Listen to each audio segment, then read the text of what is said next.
सभी दोस्तों को गुड इवनिंग। आप सभी लोग जल्दी जल्दी जुट जाइए मेरे प्यारे शिष्यों। जितना जल्दी जल्दी हो आप लोग जल्दी से जुटिए। आप सभी का जो होता है आज तीसरा क्लास स्टार्ट हो रहा है।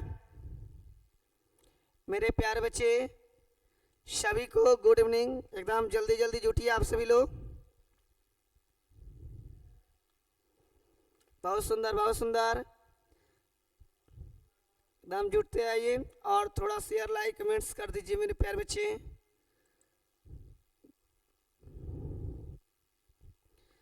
चलिए तो मेरे प्यारे शिष्यों आप सभी लोग जितना जल्दी से जल्दी हो लाइव क्लास में जुटिए ताकि आप सभी का क्लास स्टार्ट किया जा सके। चलिए मक्खन लाल जी जुट गए हैं, बहुत सुंदर।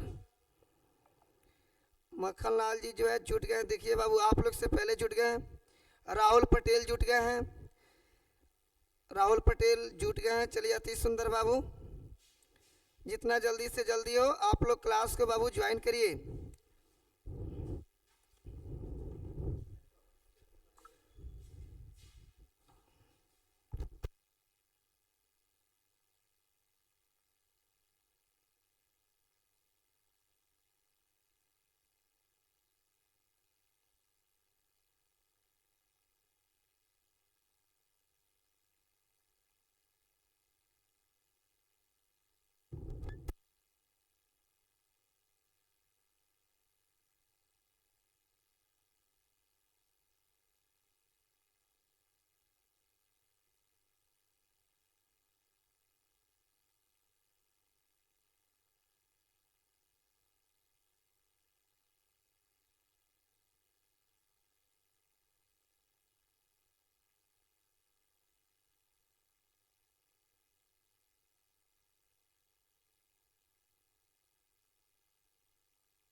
हाँ तो चलिए मेरे प्यारे शिष्यों आप सभी लोग क्लास जुट गए हैं। चलिए बहुत सुंदर, रवि कुमार कुशवाहा जुट गए हैं। चलिए जल्दी जल्दी आप लोग क्लास को ज्वाइन करिए ताकि आप सभी का क्लास शुरू किया जा सके।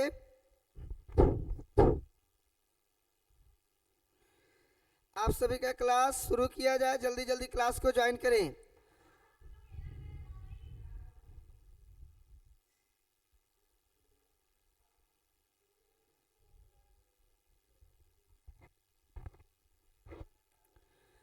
तो जैसे कि आप सभी जानते हैं, रवि कुमार जुट गए हैं। जैसे कि बाबू आप सभी लोग जानते हैं कि हम सभी लोग 12th आर्ट्स क्लास में इतिहास का चैप्टर 2 हम लोग शुरू किए हुए हैं और चैप्टर 2 का आज तीसरा का क्लास हो गया। कुंदन कुमार फेसबुक पे जुड़ चुके हैं। चलिए ठीक है बाबू, तो आज हम लोग जो होता है चैप्टर 2 का क्लास 3 स्टार्ट किए हुए हैं। ठीक है बाबू, और इसमें देखते हैं कि आप कितने सारे विद्यार्थी जुट रहे हैं। चलिए जुटिए फटाफट, जितना जल्दी जल्दी हो आप लोग बाबू जुट जाइए क्लास। चलिए तो स्टार्ट किया जाए बाबू। चलिए बिना देरी किए स्टार्ट हम लोग कर रहे हैं। तो कुंदन कुमार बड़ी मारेंगे, कुंदन बाबू ऐसा ना बोलिए।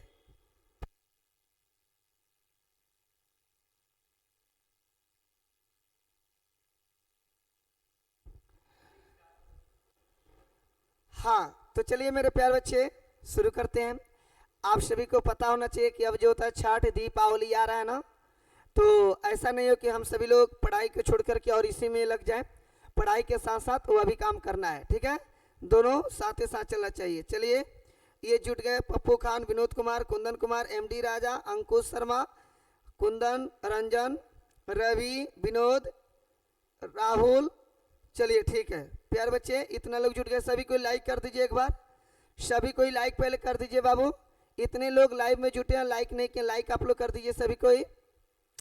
चलिए मेरे प्यार बच्चे, यही चीज हम लोग पढ़ रहे थे और इसका आज तीसरा क्लास हम लोग पढ़ेंगे। तो आइए क्लास शुरू करने से पहले थोड़ा सा हम लोग मोटिवेशनल शायरी है, इसको हम लोग जो होता है शुरू करते हैं, ठीक है ना। जैसे कि यहाँ पे मेरे प्यारे बच्चे कुछ मोटिवेशनल शायरी दिया गया, इस शायरी के साथ में हम लोग क्लास स्टार्ट करेंगे ताकि आप सभी को जुनून रहे, ठीक है बच्चों। चलिए, वक्त से लड़कर जो नसीब बदल दे, वक्त से बदलकर जो नसीब बदल दे, वक्त से लड़कर जो नसीब बदल दे, इंसान वही जो अपनी तकदीर बदल दे। वक्त से लड़कर जो नसीब बदल दे, इंसान वही जो तकदीर बदल दे। कल क्या होगा ये कभी मत सोचना, कल क्या होगा ये कभी मत सोचना, क्या पता कल वक्त खुद अपनी तस्वीर बदल दे, खुद अपनी तस्वीर बदल दे। तो मेरे प्यार बच्चे शायद इसका अर्थ समझ गए होंगे। आपके लाइफ में चाहे कितना भी विकट परिस्थितियां आती हो, उनसे लड़ करके जो होता है हम लोग को आगे की ओर चलना है, उनसे घबरा करके अपने मार्ग को जो होता है चेंज नहीं करना है, बल्कि अपने मार्ग पे चलते रहना है। तो चलिए मेरे प्यारे बच्चे, फिर अब हम लोग आगे चलते हैं। जैसे कि आप लोग इस तस्वीर में देख रहे हैं, छठ दीपावली ये सब पूजा आ रहा है और बहुत सारे बच्चे जो होता है छठ दीपावली को लेकर के अस्त व्यस्त हो जाते हैं, जिसके कारण उनकी पढ़ाई लिखाई ठप पड़ जाती है। तो मेरे प्यारे बच्चे, आप सभी से यही कहना है कि ठीक है, छठ दीपावली आ रही है, हिंदू धर्म का बहुत बड़ा पर्व होता है, आप इसमें लगिए, ऐसा बात नहीं है कि नहीं मनाइए, लेकिन 4 से 5 घंटा समय निकाल करके आप अपना पढ़ाई भी बाबू जारी रखिए। देखिए हमारे हिंदू समाज में कितने बड़े जो होता है धूमधाम से ये धर्म को मनाया जाता है। ये जो होता है सूर्य भगवान का जो होता है, एक सूर्य भगवान का पूजा किया जाता है, छठ पूजा जो होता है, अर्घ वगैरह दिया जाता है, आप सभी देखिए रहे होंगे। चलिए ठीक है, ये सभी आप लोग को इंटरटेनमेंट के लिए लगाया गया। अब हम लोग अगले पॉइंट्स पे आते हैं मेरे प्यारे बच्चे, ठीक है बाबू। चलिए, तो जैसे कि यहाँ पे हम लोग आज पढ़ेंगे मगध साम्राज्य के बारे में, मगध साम्राज्य कंची के बारे में।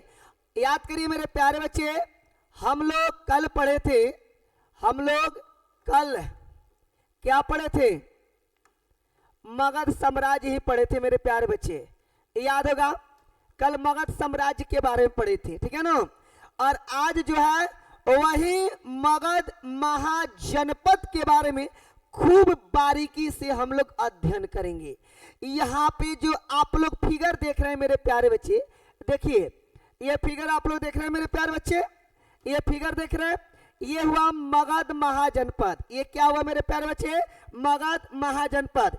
एक बार सारी बच्चे यस लिख करके भेज दे, यहाँ पे कमेंट करें यस लिख करके कि हमारी आवाज आप सबको क्लियर सुनाई दे रहा है या नहीं।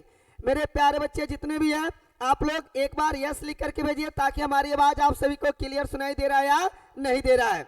यस लिख करके मेरे प्यारे बच्चे भेजिए। चलिए, जुट गए लोग, कौन क्या नाम है,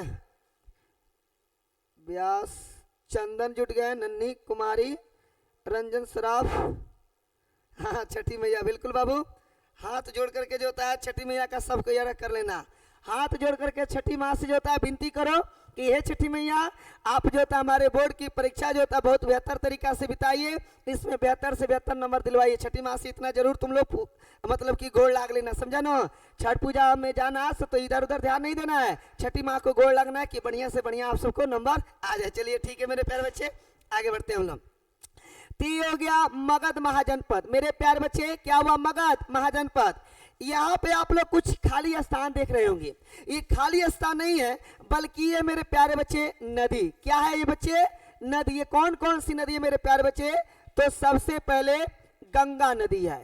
कौन नदी है, गंगा नदी है। और इसके दूसरी तरफ जो है मेरे प्यारे बच्चे सोन नदी मिलेगी। कौन नदी मिलेगी, सोन नदी मिलेगी। मेरे प्यारे बच्चे, कहने का कुल अर्थ यह हुआ कि मगध महाजनपद जो है वे चारों तरफ से जंगलों से, पहाड़ों से एवं नदियों से घिरा हुआ था। मगध महाजनपद सबसे शक्तिशाली ये महाजनपद था। आपसे क्वेश्चन पूछा जाएगा इनमें से सबसे शक्तिशाली महाजनपद क्या है, तो मेरे प्यारे बच्चे आप जवाब दीजिएगा, कौन सी, मगध महाजनपद, मगध महाजनपद। ठीक है ना। चलिए ठीक है, सभी कोई कमेंट कर दिए कि हाँ आवाज क्लियर आ रहा है। चलिए बाबू, इसमें कोई बातचीत नहीं करेंगे, अगर कोई भी बातचीत करेंगे तुरंत यहाँ से हम ब्लॉक कर देंगे। आप लोग को पढ़ाई पर ध्यान देना है मेरे प्यारे बच्चे, आप लोग को पढ़ाई पर ध्यान देना, ठीक है बाबू। कोई दिक्कत? एक बार आप सभी लोग जो होता है कमेंट करके बताइए कि सभी कोई जुट गए। लाइक नहीं किए, लाइक, अरे यार तो ये बताओ कि लाइक में तुम लोग का कौन मकसद सही होता है? लाइक में तुम्हारे घर से संपत्ति मांगते बुढ़बक, इतना गोड़ा बताओ लाइक के लाज जुटा, लाइक करवे नहीं किया। लाइक पहले करो सब कोई, मच्छर कहीं के जॉन जॉन लाइक नहीं करेगा नौकरा के नाइट में मच्छर काट लेगा, ठीक है ना, इसलिए लाइक कर दो सब जल्दी से। चलो मेरे प्यारे बच्चे, ये हुआ टोटल मगध महाजनपद। आइए हम लोग पढ़ाई पे ध्यान देते हैं। ये हुआ मेरे प्यारे बच्चे टोटल मगध महाजनपद। क्या हुआ? मगध महाजनपद। चारों ओर से देखो, यहाँ पे बाबू, यहाँ पे दिख रहा होगा पहाड़ है, जंगल है, नदियां है, चारों तरफ से घिरा हुआ है, और बीच में मगध महाजनपद है। काफी सुरक्षित महाजनपद है, सबसे शक्तिशाली महाजनपद है। तो इसी महाजनपद के बारे में जानेंगे कि आखिर ये शक्तिशाली हुआ तो किस कारण से शक्तिशाली हुआ। आपसे क्वेश्चन पूछा जाएगा कि मगध महाजनपद को शक्तिशाली होने के क्या क्या कारण थे, आपसे क्वेश्चन पूछा जाएगा, ठीक है ना। तो पहले दो नदी तो आप लोग जान लिए, मगध महाजनपद के में कौन कौन सी नदी पड़ती थी? तो एगो सोन नदी और एगो गंगा नदी, एगो सोन एगो कौन सी? गंगा नदी। अब आइए बाबू, हम लोग विशेष यहाँ से हम लोग अध्ययन करेंगे। देखिए पॉइंट्स आप लोग को क्या कर रहा है। मगध महाजनपद को शक्तिशाली होने के कारण क्या था? मगध महाजनपद का शक्तिशाली होने का कारण क्या था मेरे प्यारे बच्चे? तो मगध महाजनपद के शक्तिशाली होने के निम्नलिखित कारण थे। निम्नलिखित क्या थे? कारण थे। जैसे मेरे प्यारे बच्चे, ये प्राकृतिक रूप से सुरक्षित था। ये मगध महाजनपद जो था ना बाबू, ये प्राकृतिक रूप से क्या था? सुरक्षित था। कौन रूप से? प्राकृतिक रूप से सुरक्षित था, ठीक है ना। इस जनपद के इर्द गिर्द में पहाड़ियां थी। मगध महाजनपद के इर्द गिर्द में क्या थी? पहाड़ियां थी। क्या थी? पहाड़ियां थी। बातचीत नहीं करिए, बातचीत नहीं करिए। इस मगध महाजनपद जो था, ये मगध महाजनपद जो है ये सुरक्षित महाजनपद था। इसके इर्द गिर्द में पहाड़ियां थी। इर्द गिर्द में मेरे प्यारे बच्चे क्या थी? पहाड़ियां थी। क्या थी? पहाड़ियां थी, ठीक है बच्चों। प्राकृतिक रूप से इसकी रक्षा होती थी। इसकी रक्षा कोई दूसरा ना करता था, प्राकृतिक रूप से। मान लो कि हम यहाँ पे खड़े हैं, ये मगध महाजनपद है, इधर भी पहाड़ी क्षेत्र है, इधर भी पहाड़ी क्षेत्र है, इधर भी है, इधर भी है, इधर गंगा नदी है, इधर सोन नदी है कि नहीं है? तो बताओ हमको सुरक्षित जगह मिला कि नहीं मिला? यहाँ पे कोई बाहरी राजा महाराजा आके थोड़ा ना अटैक कर देगा। हो आएगा तो जंगल हिल के आएगा, पहाड़ हिल के आएगा, नदी हिल के आएगा, बहुत सारी चीजों को हिल के आना पड़ेगा। इसलिए जो था ये शक्तिशाली बन गया। मेरे प्यारे बच्चे, मगध महाजनपद को शक्तिशाली होने के निम्न कारण थे। पहला कारण क्या था मेरे प्यारे बच्चे? लिखिएगा, मगध महाजनपद, मगध महाजनपद प्राकृतिक रूप से सुरक्षित था। इसके इर्द गिर्द में जो है निम्न पहाड़ियां थी। इसके इर्द गिर्द में बहुत सारी पहाड़ियां थी, ठीक है ना।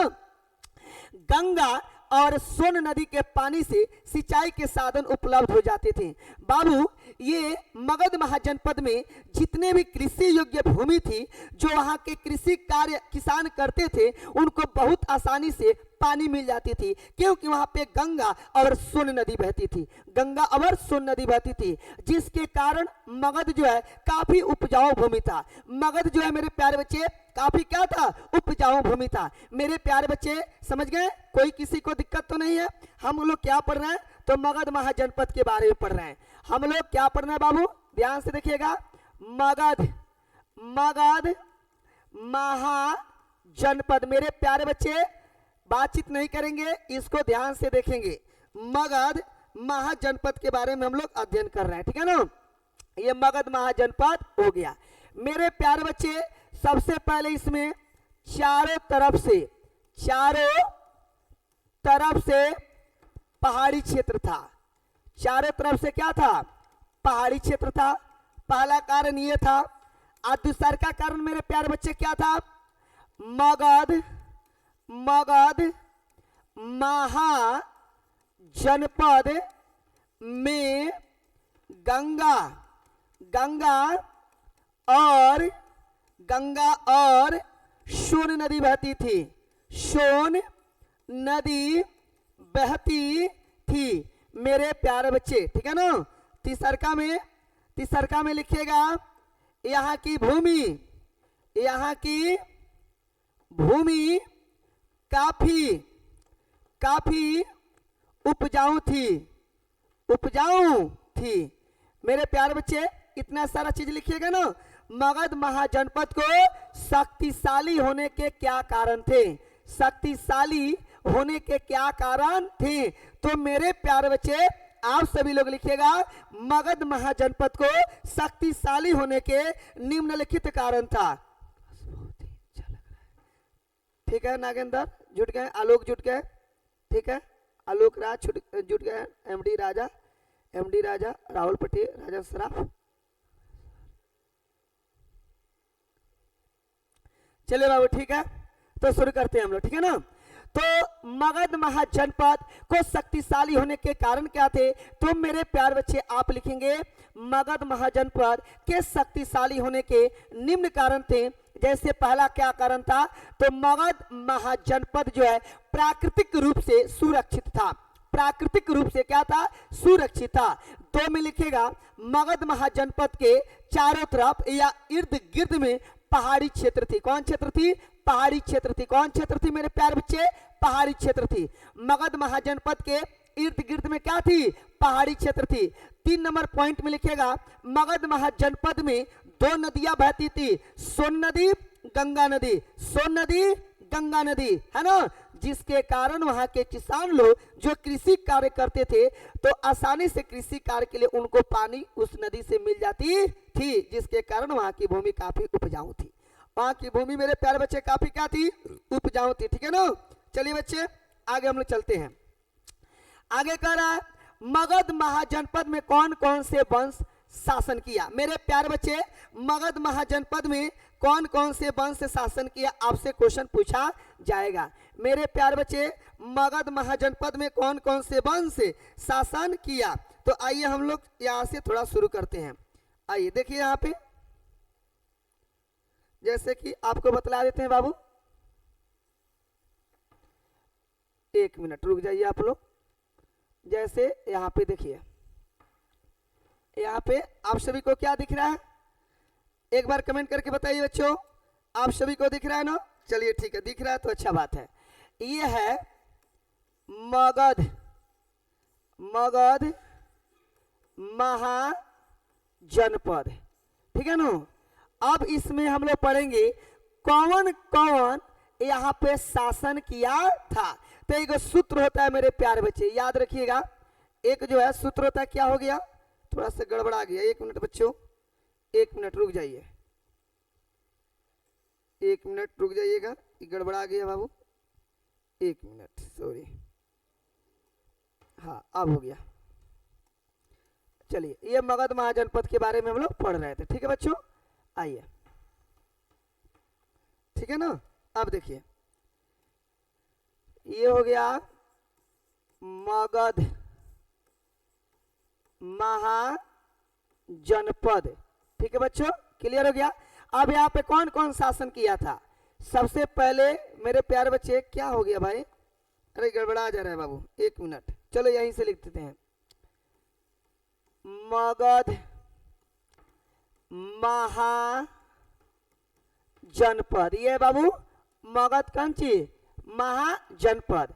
अब हम लोग पढ़ेंगे यहाँ पे कौन कौन से आकर के शासन किया था, कौन कौन लोग यहाँ पे आके शासन किया था। तो मेरे प्यारे बच्चे यहाँ पे 3 वंश शासन किया था। क्या वंश, 3 वंश। क्या वंश, एक रूल्स होता है, एक सूत्र होता है, याद रखिएगा, हसीना। हसीना के कबो ना आई पसीना, वे हो जाए मगध महाजनपद के शासन। मगध महाजनपद के कंची शासन वंश, ठीक है ना, शासक वंश कहेंगे इसको बाबू। ह से हर्यक वंश, ह से हर्यक वंश मेरे प्यार बच्चे, ह से हर्यक वंश। स से शिशु नाग वंश, शिशु नाग वंश, शिशु नाग वंश मेरे प्यार बच्चे। न से नंद वंश, न से नंद वंश। बोलिए मेरे प्यार बच्चे समझ में आया या नहीं, समझ में आया या नहीं आया मेरे प्यारे बच्चों। एक बार आप सभी लोग यस लिख करके भेजिए। मगध महाजनपद में कौन कौन शासन किया, कौन कौन वंश के शासन किया, ठीक है ना। तो एक बार आप लोग कमेंट करके बताइए कि किसको किसको समझ में आ गया। 3 गो वंश शासन किया, कै गो, 3 गो। सबसे पहले हर्यक वंश, शिशुनाग वंश और कंची नंद वंश। हर्यक वंश, शिशुनाग वंश और मेरे प्यारे बच्चों नंद वंश। आप लोग क्वेश्चन का जवाब दीजिए। मगध महाजनपद में कौन कौन वंश के शासन किया? तो 3 वंश याद रखिएगा मेरे प्यारे बच्चों, हर्यक वंश, शिशुनाग वंश, नंद वंश। हर्यक वंश, शिशुनाग वंश, नंद वंश। ठीक है नीरज, जुड़ गए, अच्छा बात है। जल्दी जल्दी आप लोग जुटिए, बहुत सुंदर। चलिए ठीक है, बोलिए मेरे प्यारे बच्चे, समझ में आया कि नहीं आया? कितने वंश शासन किया? 3 गो। कौन कौन किया?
हाँ तो चलिए मेरे प्यारे बच्चे, थोड़ा सा हम देखने लगे कमेंट आप सभी का। बहुत सुंदर, बहुत सुंदर, क्या बात है, क्या बात है, ताली मारनी चाहिए।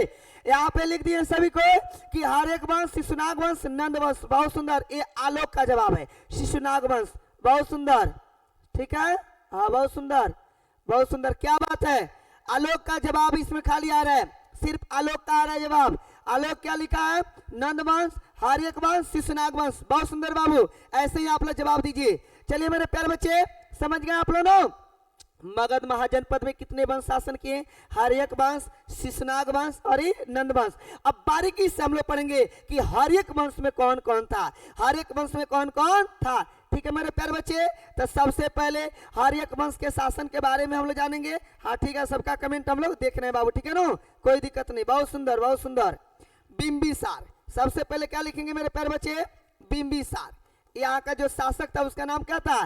बिंबिसार। ओकरा बाद में होगा अजात शत्रु। क्या होगा? अजात शत्रु। ऐसे ऐसे उसका बेटा यहाँ पर शासन करते चला आया। तो मेरे प्यारे बच्चे, अभी हम लोग सिर्फ चर्चा करेंगे कौन के बारे में? हर्यक वंश में। कौन वंश के बारे में? अब हम लोग जानेंगे कि हर्यक वंश में कौन कौन शासन किया, कब से कब शासन मेरे प्यारे बच्चों किया। ठीक है ना, आइए देखते हैं। चलिए, यह हर्यक वंश है। हर्यक वंश 544 से 412 ईसा पूर्व तक शासन किया। याद रखिएगा, हर्यक वंश जो है कब से कब तक शासन किया? तो 544 ईसा पूर्व से लेकर के 412 ईसा पूर्व तक मेरे प्यारे बच्चे शासन किया था। हर्यक वंश कब से कब शासन किया?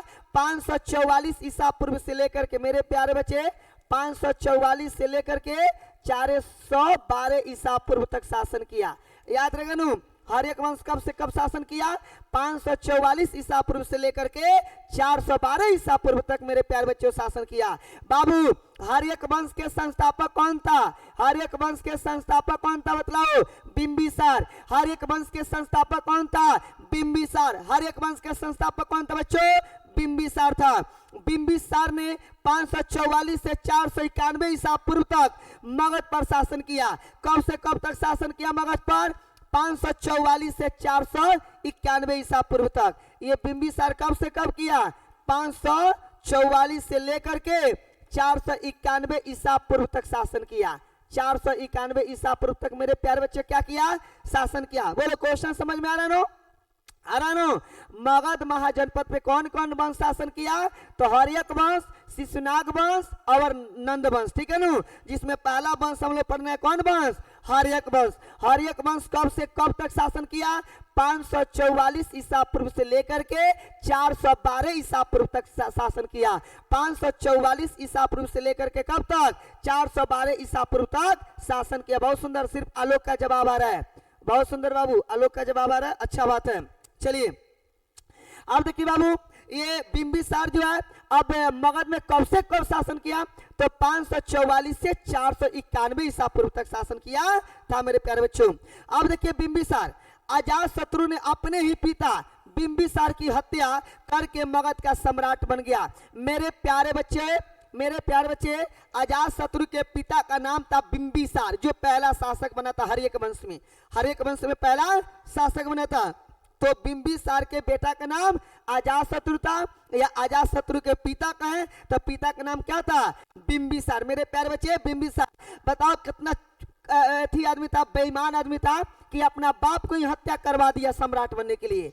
बिंबिसार जो है अजात शत्रु का क्या लगता था, बिंबिसार जो है अजात शत्रु का क्या लगता था, पिता, यानी कि बिंबिसार अजात शत्रु का बाप था, ठीक है ना। अब बताओ एक बेटा सम्राट बनने के लिए अपना ही पिता का हत्या करवा दिया, ये सोचनीय बिंदु बात है। अजात शत्रु ने 491 से लेके 459 ईसा पूर्व तक मगध पर शासन किया। कहां शासन किया, मगध पर शासन किया। अजात शत्रु का उपनाम क्या था मेरे प्यारे बच्चे, कुणिक। अजात शत्रु का उपनाम क्या था मेरे प्यारे बच्चे, कुणिक। क्या नाम था, कुणिक। बोलो क्लियर हो गया ना।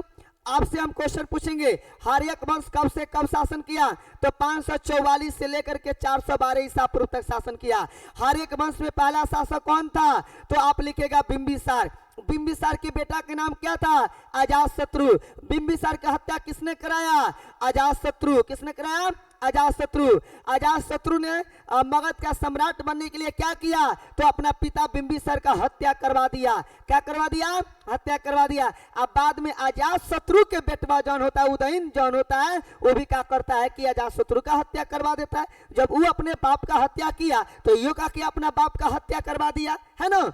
अजात शत्रु को ऐसे तो कुणिक कहा जाता है। क्या कहा जाता है बच्चों, कुणिक। क्या कहा जाता है, कुणिक। देखिए यहाँ पे अजात शत्रु बौद्ध धर्म के अनुयायी था, यानी अजात शत्रु जो था ना बौद्ध धर्म को मानने वाला था। कौन धर्म को, बौद्ध धर्म को मानने वाला था। अजात शत्रु की हत्या कर उदयन 460 से ईसा पूर्व में मगध का सम्राट बना। अजात शत्रु का कर दिया, अजात शत्रु की जो है हत्या उसका बेटा उदयन जो था वो करवा दिया, और 460 ईसा पूर्व में वह मगध का सम्राट बन गया।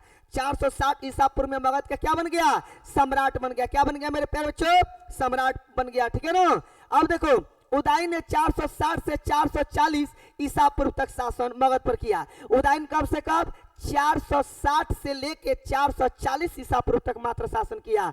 उदयन ने पाटलिपुत्र की स्थापना किया। पाटलिपुत्र की स्थापना किसने किया, उदयन किया। हर्यक वंश का अंतिम शासक कौन था, नागदशक। कौन था, नागदशक। मेरे प्यारे बच्चे आपसे क्वेश्चन पूछा जाएगा, आपसे क्वेश्चन पूछा जाएगा। कैसे, तो पहले यहां पर लिख देते हैं, मगध महाजनपद पढ़ रहे हैं हम लोग, मगध महाजनपद पढ़ रहे हैं। और इसमें किस वंश के बारे में पढ़ रहे हैं मेरे प्यारे बच्चों, हर्यक वंश के बारे में। हर्यक वंश के बारे में कब से कब शासन किया, 544 ईसा पूर्व से लेकर के 412 ईसा पूर्व तक शासन किया।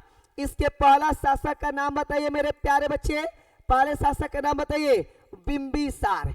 बिंबिसार, पहला शासक का नाम क्या था, बिंबिसार। क्या नाम था, बिंबिसार। ये 544 से लेके 491 ईसा पूर्व तक शासन किया। 544 से लेकर के 491 ईसा पूर्व तक क्या किया, शासन किया पूरे मगध पर।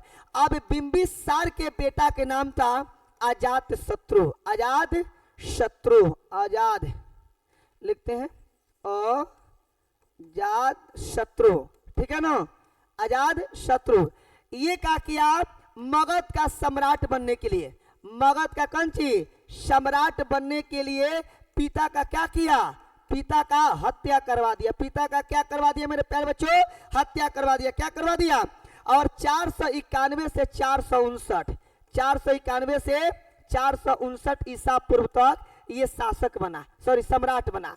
क्या बना, सम्राट बना।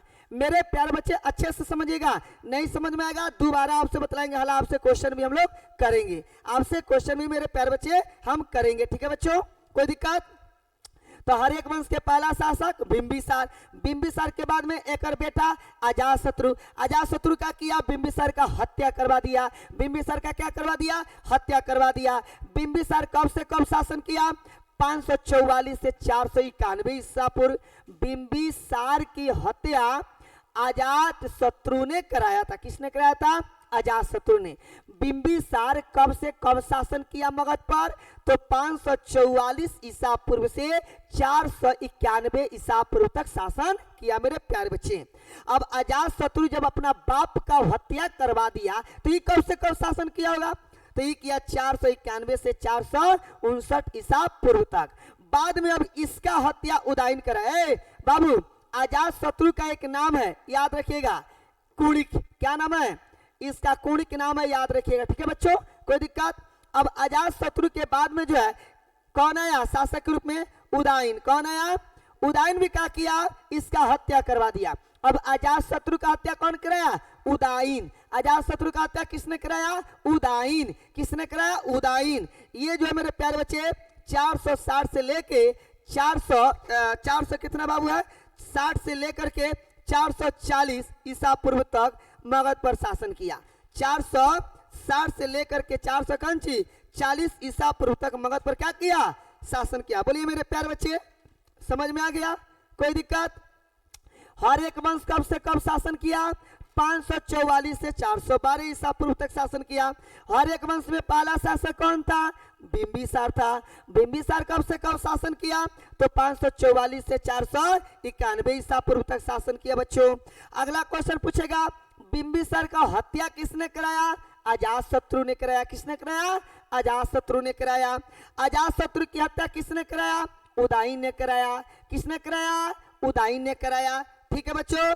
उदाइन के मगध साम्राज्य का जो है अंतिम शासक का नाम क्या था, मगध साम्राज्य के अंतिम शासक का नाम क्या था, तो नागदशक। इसका अंतिम शासक कौन था, नागदशक, नागदशक। मेरे प्यार बच्चों बोलो, क्लियर हो गया, कोई दिक्कत। हर्यक वंश के पहला शासक बिंबिसार। बिंबिसार कब से कब शासन किया, 544 से 491 ईसा पूर्व। बिंबिसार के बेटा का नाम क्या था, अजातशत्रु। अजातशत्रु जो है मगध का सम्राट बनने के लिए किसका हत्या करवाया, बिंबिसार का हत्या करवाया। अजातशत्रु जब अपना बाप का हत्या करवा दिया तो कब से कब तक सम्राट बना, तो 491 से 459 ईसा पूर्व तक, है ना। अजातशत्रु का हत्या किसने कराया, उदाइन ने कराया। उदाइन कब से कब शासक बना, तो 460 से 440 ईसा पूर्व तक बना। अजातशत्रु का दूसरा नाम क्या था, कुरुनिक था। क्या नाम था, कुरुनिक था, है ना। अच्छा, मगध महाजनपद के सबसे अंतिम, मगध महाजनपद के अंतिम शासक का नाम क्या था, तो याद रखिएगा नागदशक। क्या नाम था, नागदशक। मेरे प्यारे बच्चों, नागदशक, ठीक है ना। अब आप लोगों से हम क्वेश्चन पूछेंगे और आप लोग इस क्वेश्चन को बच्चों सॉल्व करिएगा। आप लोग क्वेश्चन को सॉल्व करिएगा। क्वेश्चन नंबर 1 आप लोग मेरे प्यारे बच्चे बताइए, मगध, क्वेश्चन बनाइए, मगध महाजनपद में कितना वंश शासन किया था, शासन किया था, ठीक है। ये पहला क्वेश्चन। क्वेश्चन नंबर 2 मेरे प्यारे बच्चे, ठीक है ना। हर्यक वंश का शासन काल अवधि क्या है, जल्दी जल्दी क्वेश्चन नंबर लिख के बच्चों आप लोग जवाब दीजिए। क्वेश्चन नंबर लिख करके बच्चों आप लोग जवाब दीजिए, ठीक है ना बच्चों। अगला question, question number 3, question number 3 में लिखिएगा बिंबिसार, बिंबिसार का शासन काल का अवधि क्या था, अवधि क्या था, ये क्वेश्चन बताइए। अगला क्वेश्चन, बिंबिसार का हत्या, बिंबिसार का हत्या किसने कराया, किसने कराया। अगला क्वेश्चन, बिंबिसार के बाद मगध का सम्राट कौन बना? कौन बना? पहले इतना क्वेश्चन का जवाब आप लोग दीजिए मेरे प्यारे बच्चे, इतना क्वेश्चन का जवाब दीजिए, ठीक है ना? इतना क्वेश्चन का जवाब आप लोग दीजिए बच्चों।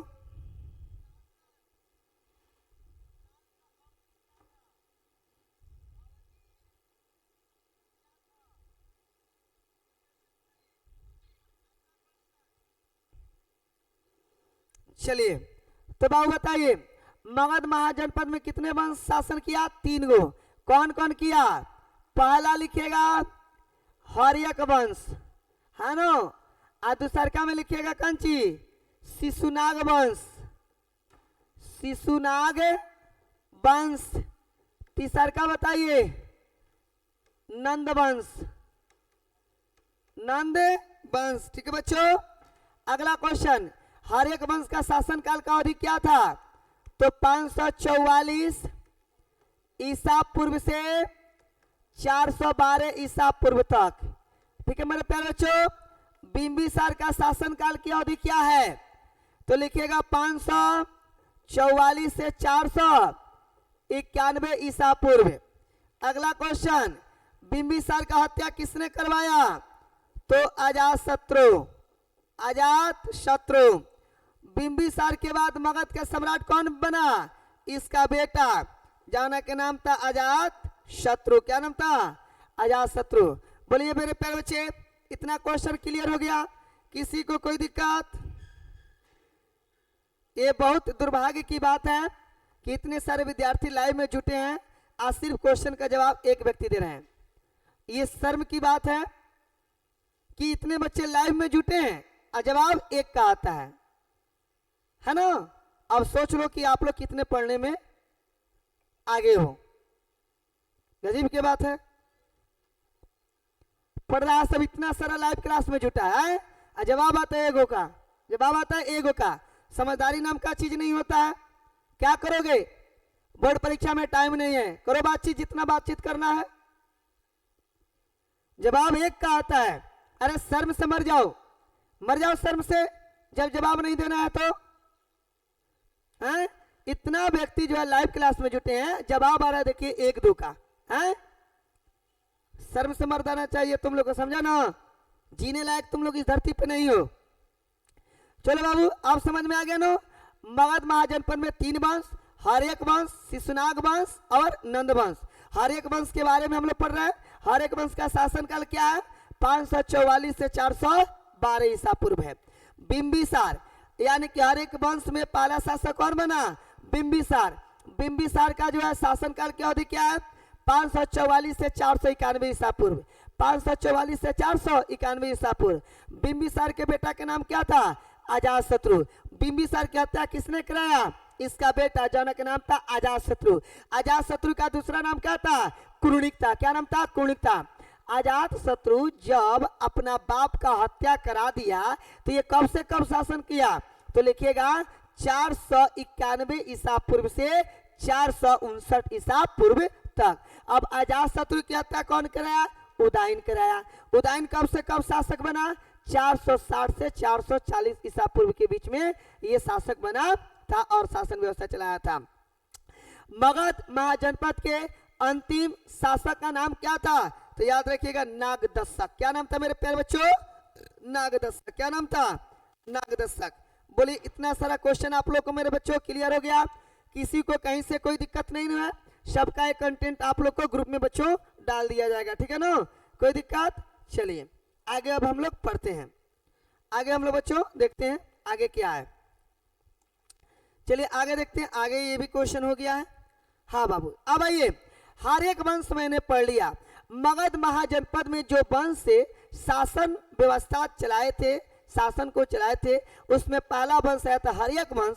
हर्यक वंश के बारे में पढ़िए। हर्यक वंश में पढ़े आप लोग कौन? बिंबिसार, अजातशत्रु, उदयन, है ना? उदयन के बाद में नागदशक। अजातशत्रु का दूसरा नाम पढ़िए कुरुणिक, ठीक है बच्चों? अब यहाँ पे मगध महाजनपद के दूसरका वंश कौन था? शिशुनाग वंश। कौन वंश था? शिशु नाग वंश। अल्लाह प्रवीण। चलिए ठीक है, जवाब दीजिए आप लोग, जो भी क्वेश्चन पढ़ाया जा रहा है जवाब दीजिए, ठीक है, जवाब दीजिएगा तो अच्छा रहेगा। चलिए बाबू, तो हर एक वंश के बाद में आता है कौन वंश? शिशुनाग वंश। कौन वंश? अब शिशुनाग वंश के बारे में हम लोग पढ़ेंगे। शिशुनाग वंश के संस्थापक कौन था? शिशुनाग थे। कौन थे? शिशुनाग थे। कौन थे? शिशुनाग वंश की संस्थापक कौन था? शिशुनाग था। शिशुनाग वंश, शिशुनाग ने 412 से 344 ईसा पूर्व तक मगध पर शासन किया। कब से कब तक शासन किया मेरे प्यारे बच्चों? 412 से 344।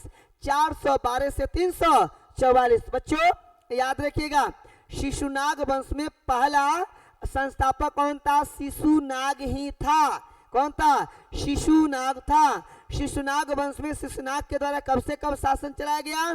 तो 412 से लेकर 344 ईसा पूर्व तक चलाया गया था मगध पर। ठीक है बच्चों, शिशुनाग वंश का अंतिम राजा कौन था? नंदीवर्धन। कौन था? नंदीवर्धन। शिशुनाग वंश का अंतिम राजा कौन था? नंदीवर्धन। शिशुनाग वंश का अंतिम राजा कौन था? नंदीवर्धन। नंदीवर्धन बच्चों याद रखिएगा, यहीं पर है, यहाँ पर देख लीजिए, ठीक है ना, यहाँ पे देखना आप लोग कौन कौन राजा था। शिशुनाग था, ओकरा बाद में कालशोक था, ओकरा बाद में नंदीवर्धन। यानी कि शिशुनाग वंश का पहला राजा शिशुनाग था। शिशुनाग वंश का मेरे प्यारे बच्चों पहला राजा कौन था? शिशुनाग। दूसरा का राजा कौन बना? कालाशोक। और तीसरा का कौन बना? नंदीवर्धन। ये यानी कि ये सबसे अंतिम शासन था, ये अंतिम शासक था। ये जो नंदीवर्धन जो है ये शिशुनाग वंश के सबसे अंतिम शासक था, है ना बाबू? क्लियर हो गया? शिशुनाग वंश का शासनकाल की अवधि बताइए बच्चों। तो 412 से लेके 344 ईसा पूर्व। बच्चों बतलाइएगा, शिशुनाग वंश के मगध महाजनपद पर कब से कब शासन काल रहा? तो बच्चों आप बतलाएंगे 412 ईसा पूर्व से लेकर के 344 ईसा पूर्व तक रहा था।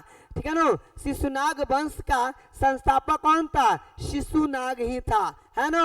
शिशुनाग कब से कब तक शासन व्यवस्था चलाया?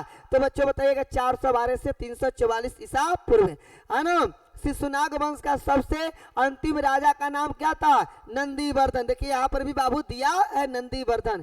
क्या दिया है? नंदीवर्धन। ठीक है बच्चों, कोई दिक्कत? चलिए बच्चों आगे बढ़ते हैं हम लोग, चलिए आगे बढ़ते हैं हम लोग, ठीक है ना? चलिए बच्चों, अब इसका तीसरा का मगध महाजनपद के तीसरा वंश कौन था बाबू? मैंने आपको बताया नंद वंश। मैंने मगध महाजनपद के पहला वंश हर्यक पढ़ लिया, शिशुनाग पढ़ लिया, अब क्या पढ़ेंगे? नंद वंश। इसका जो होता है बताइए शासन का 344 से 323 ईसा पूर्व। 344 से 323 ईसा पूर्व तक इसका शासनकाल का अवधि था। मेरे प्यारे बच्चों, नंद वंश के संस्थापक महापद्म नंद थे। नंद वंश के संस्थापक कौन थे? महापद्म नंद। महापद्म नंद कौन थे? महापद्म नंद थे। ठीक है ना? ये महापद्म नंद ने 344 से 323 ईसा पूर्व तक मगध पर शासन किया। 344 से 323 ईसा पूर्व तक मगध पर क्या किया? शासन किया। घनानंद, एक धनानंद भी कहीं मिलेगा आपको, तो धनानंद वंश का अंतिम शासक था। ये जो है धनानंद वंश का क्या था? अंतिम शासक था। कौन शासक था? अंतिम शासक। यहीं पर देखिए बाबू, ये नंद राजवंश है। ठीक है ना बच्चों? चलिए आगे हम लोग बढ़ते हैं। अब आइए, यानी कि अब मगध महाजनपद में तीनों वंश हम लोग फाइनल कर दिए। मगध महाजनपद के तीनों वंश हम लोग क्या कर दिए? फाइनल। याद रखिएगा, हमने अभी क्या पढ़ा? मगध महाजनपद। मगध महाजनपद, इसमें क्या मैंने पढ़ा? हर्यक वंश। क्या पढ़ा? हर्यक वंश। उसके बाद में बच्चों क्या पढ़ा? शिशुनाग वंश। शिशुनाग वंश। उसके बाद में क्या पढ़ा? नंद वंश। क्या पढ़ा? नंद वंश। ठीक है बच्चों, इसमें जो अब आइए तो यहाँ पर लिख देते हैं हर्यक वंश के बारे में। हर्यक वंश में पहला राजा कौन था वहां का? बताओ कौन था? बिंबिसार। कौन था मेरे प्यारे बच्चों? बिंबिसार। ठीक है ना? उसके बाद में इसका हत्या इसका बेटवा कराया, जाना का नाम क्या था? अजात शत्रु। क्या नाम था? एकरा के कुर्णी कहा गया। क्या कहा गया? कुर्णी कहा गया। अजात शत्रु के बाद में कौन बना? उदयन शासन बना, शासक बना। उदयन के बाद में कौन बना? उदयन के बाद में जो है बाबू बोलो कौन बना? उदयन के बाद में शासक कौन बना वहां का? हाँ बताओ जल्दी। हाँ बहुत सुंदर, नागदशक। नागदशक बोलो बच्चों, क्लियर हो गया? कोई दिक्कत? बिंबिसार, अजातशत्रु, उदयन और अंतिम शासक का नाम क्या था? क्या था बताओ? नागदशक। क्या था? नागदशक। क्लियर हो गया बच्चों? आगे बढ़ते हम लोग, आगे की ओर बढ़ते हैं, ठीक है ना?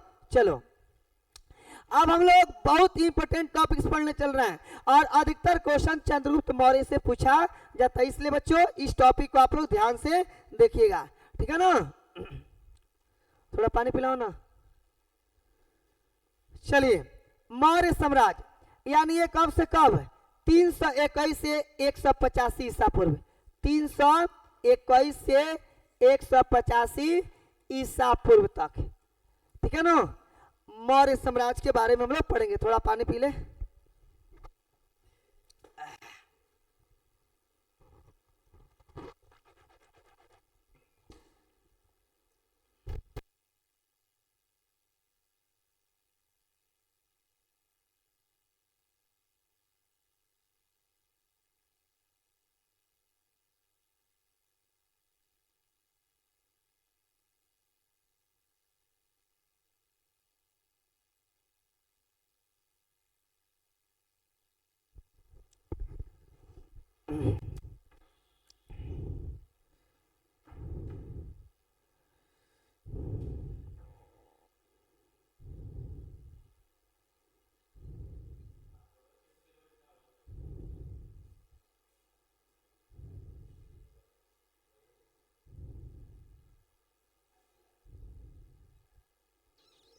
ठीक है बच्चों, आगे बढ़ते हैं, ठीक है?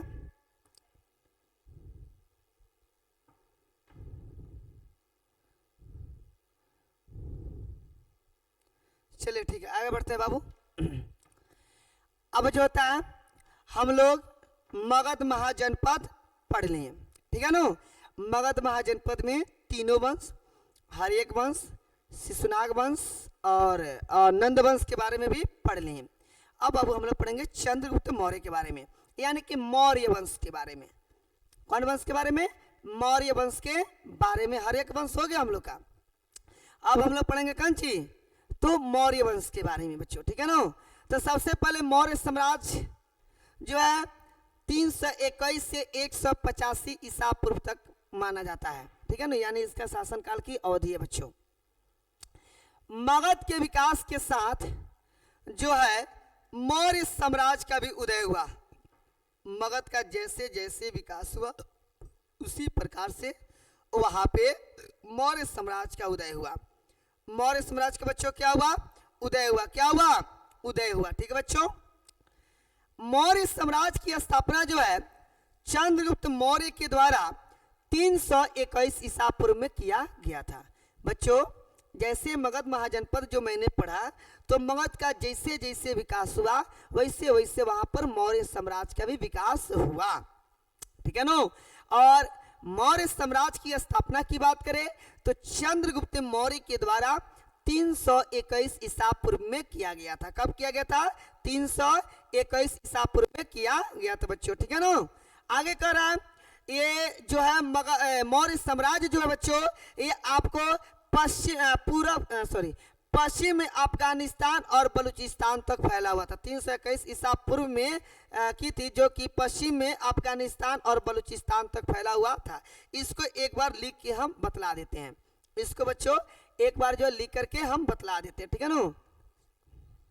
चलिए बच्चों ध्यान दीजिएगा, अभी हम लोग पढ़ रहे हैं मौर्य साम्राज्य के बारे में, ठीक है ना? मौर्य साम्राज्य जो है 321 ईसा पूर्व से 185 ईसा पूर्व के बीच को माना जाता है, यानी कि इतना समय तक शासन व्यवस्था उसका चला था बच्चों, ठीक है? अब आइए मौर्य साम्राज्य के संस्थापक की बात करें। संस्थापक तो कौन थे बच्चों? आप लिखेंगे चंद्रगुप्त मौर्य। चंद्रगुप्त बच्चों क्या लिखेगा? मौर्य। इसकी स्थापना इन्होंने कब किया? 321 ईसा पूर्व में क्या किया? स्थापना किया। क्या किया? मौर्य साम्राज्य का स्थापना किया। बच्चों बोलिए, एक बार आप सभी लोग कमेंट करके बताइए कि आप सभी को ये बात समझ में आया या नहीं आया या नहीं, एक बार लिख करके आप लोग बतलाइए बच्चों, ठीक है ना? हाँ, एक बार बच्चों आप लोग लिख करके बतलाइए, ठीक है ना? ये मौर्य साम्राज्य जो है बाबू, ये मौर्य साम्राज्य जो है बाबू, ये पश्चिम में अफगानिस्तान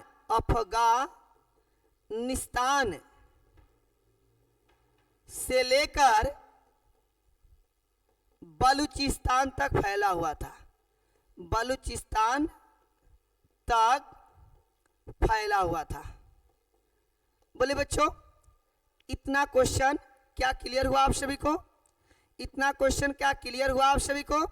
आपसे मैंने क्वेश्चन क्या पूछा कि मगध महाजनपद का जैसे जैसे विकास हुआ वैसे वैसे वहां पर मौर्य साम्राज्य का भी विकास हुआ। ठीक है बच्चों, मौर्य साम्राज्य के शासन काल की अवधि 321 ईसा पूर्व से 185 ईसा पूर्व के बीच माना जाता है ना बच्चों? मौर्य साम्राज्य के संस्थापक कौन था? तो चंद्रगुप्त मौर्य था। बच्चों बताएंगे मौर्य वंश के संस्थापक कौन था? चंद्रगुप्त मौर्य था। इसका स्थापना कब किया? 321 ईसा पूर्व में किया। 321 ईसा पूर्व में किया था बच्चों, ठीक है ना? क्लियर हो गया? ये चंद्रगुप्त मौर्य जो है भारत का एकमात्र हिंदू कट्टर जो है ये सम्राट बना था। ये हिंदू कट्टर सम्राट था। इसको बच्चों लिख सकते हैं, ये क्या था? हिंदू कट्टर था जो सम्राट बना था। जो क्या बना था बच्चों? सम्राट बना था। सम्राट का मतलब जो राजाओं का राजा होता है उसे सम्राट कहते हैं बच्चों। बोले इतना क्वेश्चन क्लियर हो गया? आप लोग बतलाइए, एक बार कमेंट करिए सब कोई। एक बार बच्चों आप लोग कमेंट करिए कि मौर्य साम्राज्य जो है पश्चिम में कहां से कहां तक फैला था। एक बार आप लोग कमेंट करके बताइए मौर्य साम्राज्य जो है पश्चिम में कहां से कहां तक फैला था बच्चों? तो अफगानिस्तान से बलूचिस्तान तक। ठीक है बच्चों, मौर्य साम्राज्य की स्थापना कब की गई? 321 ईसा पूर्व में की गई। मौर्य साम्राज्य की स्थापना किसने किया? चंद्रगुप्त मौर्य के द्वारा किया गया। चंद्रगुप्त मौर्य एक कट्टर हिंदू सम्राट था। एक कट्टर हिंदू बच्चों क्या था? सम्राट था। ठीक है, आगे की ओर बढ़ते हैं हम लोग। अब बच्चों अब इसी के बारे में मौर्य वंश के बारे में जानकारी का स्रोत। मेरे प्यारे बच्चों, मौर्य वंश के बारे में जानकारी हमें क्या क्या चीज से मिलती है? बच्चों ध्यान से सुनिएगा। मौर्य वंश के बारे में जो हम लोग को जानकारी, जैसे अभी हम लोग मौर्य वंश के बारे में पढ़ रहे हैं, इसकी जानकारी हमें कहां कहां से मिली है? इसकी जानकारी हमें कहां कहां से मिली है? मौर्य वंश की जो हमें जानकारी मिलती है कहां कहां से मिलती है? तो जैन धर्म और बौद्ध धर्म में जो ग्रंथ बाबू लिखे गए थे उससे भी हमको जानकारी मिलती है, याद रखिएगा, है ना? आपको जो होता है कौटिल्य के द्वारा अर्थशास्त्र जो लिखा गया था उससे भी हमको जानकारी मिलता है ना? यूनानी यात्री जो था मेगास्थनीज, जो इसके दरबार में आया था राजदूत बन करके, उसके द्वारा जो इंडिका पुस्तक लिखा गया उससे भी बाबू जो होता है मौर्य साम्राज्य के बारे में हमें जानकारी मिलती है। तो बच्चों आइए हम लोग शुरू करते हैं इसके बारे में भी। ठीक है बच्चों, चलिए। चंद्रगुप्त मौर्य के दरबार में आए यूनानी राजदूत, कहाँ के रहने वाला था? यूनान के, जाने नाम था मेगास्थनीज। इसी के द्वारा एक पुस्तक लिखा गया बच्चों जिसका नाम था इंडिका। बच्चों ध्यान से सुनिएगा, चंद्रगुप्त मौर्य के दरबार में एक यूनानी राजदूत आया। चंद्रगुप्त मौर्य के दरबार में बच्चों क्या आया? एक यूनानी राजदूत आया था बच्चों, ठीक है ना? जिसका नाम था मेगास्थनीज। ये मेगास्थनीज जब आया तो इन्होंने क्या किया? मौर्य वंश के बारे में लिखा। मौर्य वंश के बारे में लिखा और जिस किताब में लिखा उसका नाम रख दिया इंडिका। उस पुस्तक का नाम बच्चों क्या रख दिया? इंडिका। तो बच्चों आपसे क्वेश्चन पूछा जाएगा कि मौर्य, आपसे क्वेश्चन बच्चों पूछा जाएगा चंद्रगुप्त मौर्य के दरबार में कौन से यूनानी यात्री आया था? बताइए बच्चों, आप लोग क्वेश्चन का जवाब दीजिए। चंद्रगुप्त मौर्य के दरबार में कौन सा यूनानी यात्री आया था? तो बच्चों बताइए जल्दी से। मेगास्थनीज। कौन आया था बच्चों? मेगास्थनीज। चंद्रगुप्त मौर्य के दरबार में कौन यात्री आया था यूनान से? मेगास्थनीज।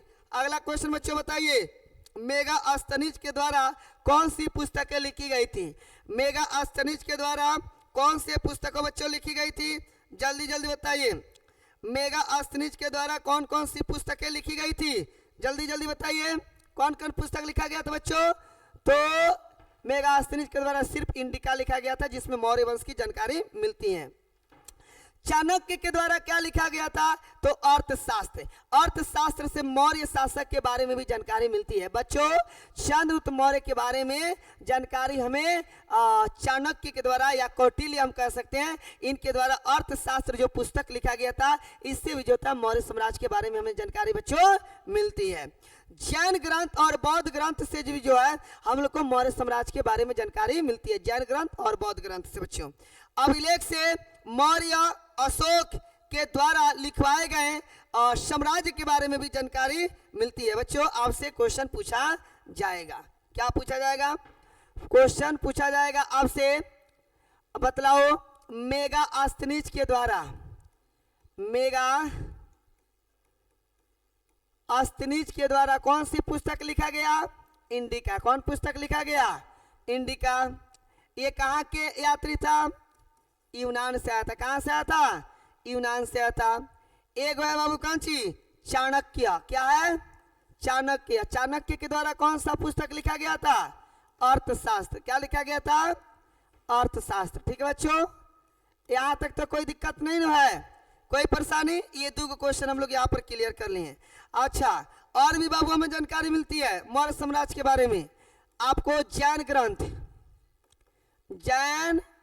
ग्रंथ और बच्चों कौन सी?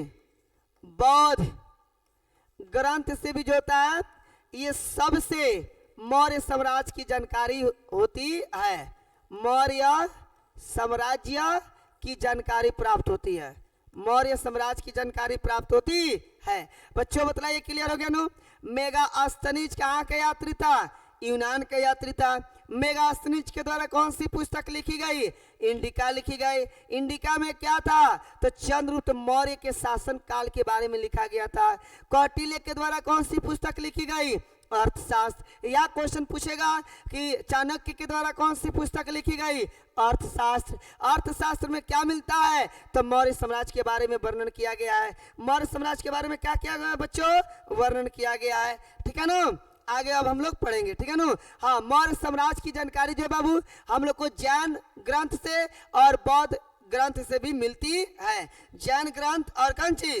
बौद्ध ग्रंथ से भी इसकी जानकारी बच्चों मिलती है। अब आइए बच्चों, अब हम लोग चंद्रगुप्त मौर्य के बारे में पढ़ेंगे। अभी तक तो मैंने पढ़ लिया कि चंद्रगुप्त मौर्य जो है मौर्य साम्राज्य का पहला संस्थापक था। इन्होंने 321 ईसा पूर्व में स्थापना किया। इसके बाद मैंने पढ़ लिया कि मौर्य वंश की, मौर्य साम्राज्य की जानकारी क्या क्या चीज से मिलती है? तो इंडिका से मिलती है, अर्थशास्त्र से मिलती है, जैन ग्रंथ से मिलती है, बौद्ध ग्रंथ से मिलती है, अशोक के शासनकाल में जो अभिलेख लिखवाए गए थे उनसे भी मिलती है कि नहीं बच्चों? तो ये सारी जानकारी हम लोग को मौर्य साम्राज्य की जानकारी जो था बच्चों इन सब चीजों से मिलती है। अब हम लोग पढ़ेंगे चंद्रगुप्त मौर्य के बारे में, यानी कि स्वयं राजा के बारे में हम लोग बच्चों पढ़ेंगे। 298 ईसा पूर्व में चंद्रगुप्त मौर्य ने मैसूर में अपना प्राण का त्याग कर दिया। अपना प्राण का क्या कर दिया?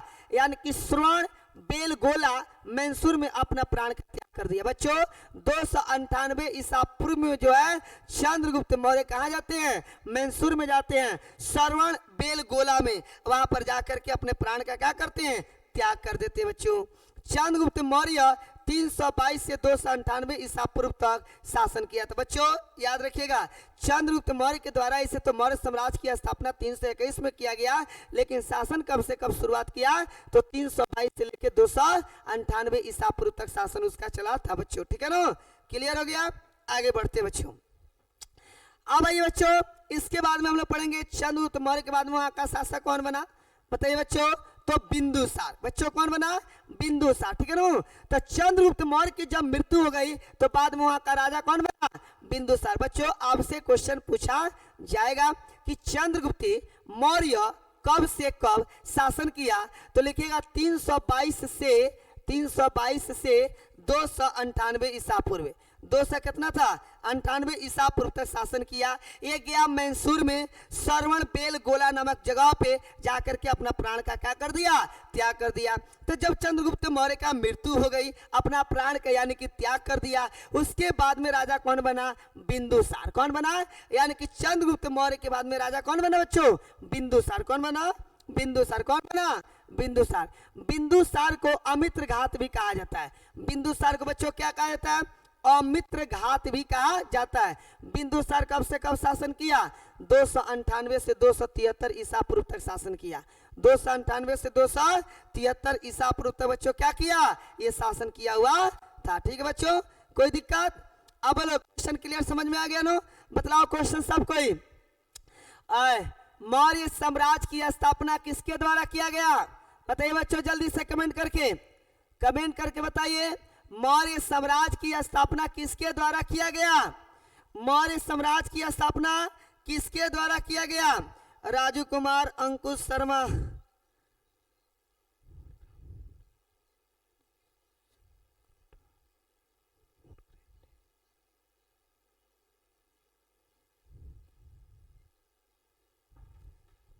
चलिए बच्चों बताइए, मौर्य साम्राज्य की स्थापना किसने किया। देखते हैं किसका कमेंट आ रहा है, जल्दी जल्दी देखते हैं किसका कमेंट आ रहा है। अभी तक किसी का कमेंट नहीं आया, अभी तक किसी का कमेंट नहीं आया। कहां,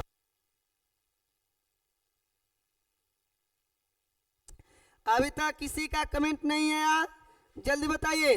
मौर्य साम्राज्य की स्थापना किसने किया, जल्दी बताओ। मौर्य साम्राज्य की स्थापना किसने किया, बहुत सुंदर, चंद्रगुप्त मौर्य। बहुत सुंदर, नीरज का पहला जवाब आया है चंद्रगुप्त मौर्य, ये बात हुआ। अब बताओ अगला क्वेश्चन, मौर्य साम्राज्य की स्थापना चंद्रगुप्त के द्वारा कब से कब किया गया, कब से कब किया, चाहे कब किया गया ये बतलाओ। चंद्रगुप्त मौर्य के द्वारा मौर्य साम्राज्य की स्थापना कब किया गया, जल्दी लिख के बतलाओ। चंद्रगुप्त मौर्य के द्वारा मौर्य साम्राज्य की स्थापना कब किया गया, जल्दी से बताइए, जल्दी से बताइए। 321 ईसा पूर्व में, 321 ईसा पूर्व में किया गया। बहुत सुंदर, बहुत सुंदर, 321 ईसा पूर्व में। चलिए बच्चों, चंद्रगुप्त मौर्य जब अपना प्राण त्याग कर दिया मैसूर में जाकर के, उसके बाद में वहां का शासक कौन बना, तो ये बना, कौन बना, बिंदुसार। बच्चों कौन बना, बिंदुसार बना। आए बिंदुसार को क्या कहा जाता है, अमित्र घात कहा जाता है, अमित्र घात कहा जाता है बच्चों। बिंदुसार कब से कब शासन किया, 298 से 273, यानी कि बच्चों चंद्रगुप्त मौर्य जो 322 से 298 तक शासन किया। 298 में तो अपना प्राण त्याग कर दिया मैसूर में जाकर श्रवण बेल गोला नामक जगह पे। उसके बाद में वहां का कौन बना राजा, बिंदुसार बना। अब बिंदुसार जो है 298 से 273 तक राजा बना था, ठीक है ना, और राजा बनकर के शासन किया था बच्चों। क्लियर हो गया। अगला पॉइंट हम लोग चलते हैं। अगला पॉइंट बाबू देखिए, सम्राट अशोक के बारे में, यानी मैंने क्या बताया, चंद्रगुप्त मौर्य। चंद्रगुप्त मौर्य के बाद में शासक कौन बना, बिंदुसार। अब बिंदुसार के बाद में कौन बना, सम्राट अशोक। कौन बना, सम्राट अशोक बना। तो आइए यहाँ पे जो फिगर देख रहे होंगे ये सम्राट अशोक का है। सम्राट किन का, अशोक का। ये तस्वीर लगा हुआ है बच्चों, ठीक है ना।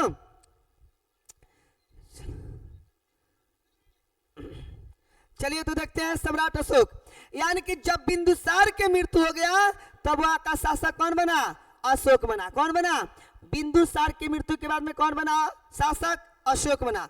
अशोक को महान शासक कहा गया है। अशोक बच्चों क्या कहा गया है, महान शासक कहा गया। अशोक को प्रियदर्शी के नाम से जाना जाता है। अशोक को किस नाम से, बोर्ड मॉडल पॉइंट से याद रखेंगे। अशोक को किस नाम से जाना जाता है, प्रियदर्शी के नाम से जाना जाता है। अशोक ने 261 ईसा पूर्व में कलिंग का युद्ध किया। कलिंग का युद्ध कब किया, 261 ईसा पूर्व में। बच्चों कब किया, 261 ईसा पूर्व में। अशोक धर्म नाम का एक धर्म बनाया। अशोक के 14 शिलालेख, 6 गो स्तंभ लेख और 3 गो गुहा लेख है। एक बार बच्चों हम क्लियर कर देते हैं। सबसे पहले यहां पर देखेंगे आप लोग बच्चों, चंद्रगुप्त मौर्य के द्वारा 321 ईसा पूर्व में मौर्य साम्राज्य की स्थापना किया गया। मौर्य साम्राज्य की स्थापना किया गया बच्चों। ये बोलो बच्चों, क्लियर हो गया नो। चंद्रगुप्त मौर्य के द्वारा 321 ईसा पूर्व में मौर्य साम्राज्य का क्या किया गया? स्थापना किया गया। ये कब से कब राजा बन के रहा था, यानी कि शासक बन के? तो बच्चों 322 से 298 ईसा पूर्व में। ठीक है बच्चों, इन्होंने कहा गया? मैसूर गया। कहा गया? मैसूर गया। मैसूर में कौन जगह?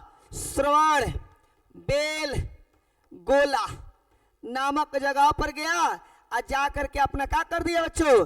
प्राण का त्याग कर दिया। प्राण का बाबू क्या कर दिया? त्याग कर दिया। ये था पहला स्टेप। कौन था? अब देखो बाबू, ये पहला चंद्रगुप्त है। दूसरका में जब इन्होंने अपना प्राण त्याग कर दिया तो फिर तो कोई शासक बना होगा, यानी कि बच्चों बिंदुसार। कौन बना? बिंदुसार बना। कौन बना? ये बिंदुसार जो है यहाँ का शासक बना था। ठीक है बच्चों, ये कब से कब तक शासन बना था आपको पता होना चाहिए, जल्दी बताइए। चलिए, बहुत सुंदर कमेंट कर रहे हैं आप लोग, सबका कमेंट पढ़ रहे हैं बच्चों, बहुत अच्छा बात है।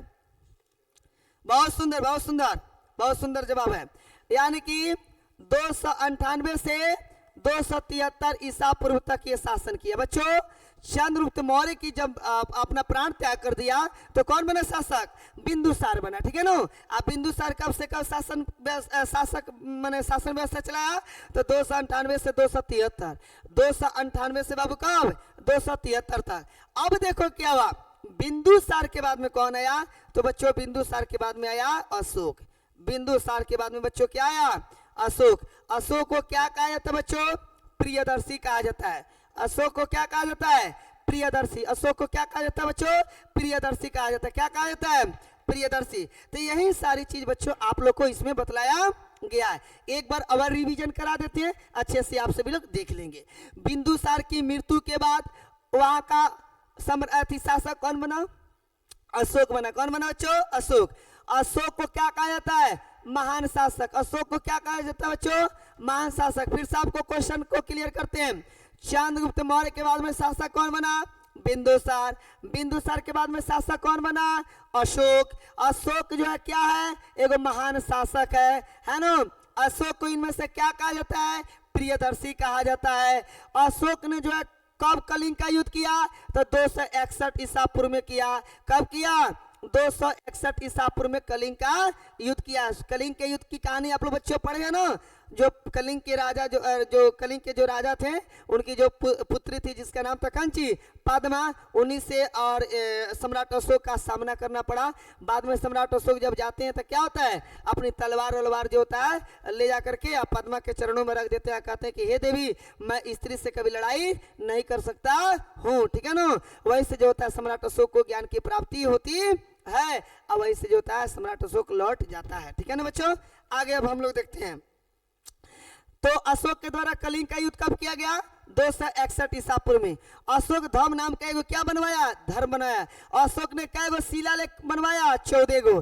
कै गो स्तंभ लेख बनवाया? 6 गो। और कै गो गुहा लेख बनवाया? तो 3 गो बच्चों। कै गो बनवाया? 3 गो। ठीक है ना। आगे बढ़ते हैं बच्चों। चलिए, अब हम लोग पढ़ेंगे कलिंग युद्ध के बारे में। किस युद्ध के बारे में? कलिंग युद्ध के बारे में। ठीक है ना।